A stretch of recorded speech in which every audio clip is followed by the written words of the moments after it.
We ended up in jail in Christchurch. Was it because we were riding scooters through the city too fast?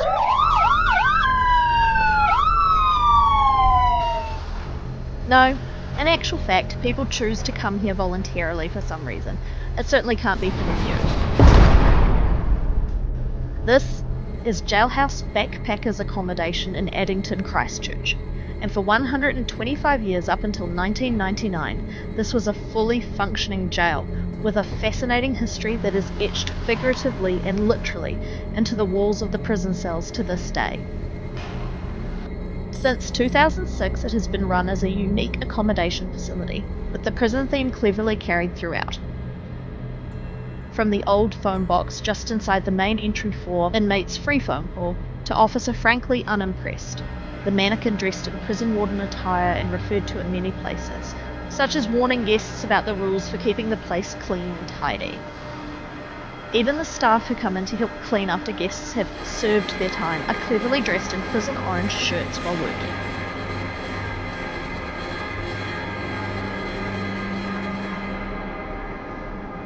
As you walk through what used to be iron bars to the main part of the prison, you can see it has been kept largely as it was back in the day. Hanging on the walls on the ground floor are stories of many of the more well-known and infamous inmates to grace these cells, now converted into somewhat comfortable accommodation in comparison to what they would have endured.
So what do you think? Is this somewhere you would consider staying for the novelty of it? Let us know in the comments. If you enjoyed this video, please like it and subscribe to see more of our adventures around Christchurch and the rest of New Zealand.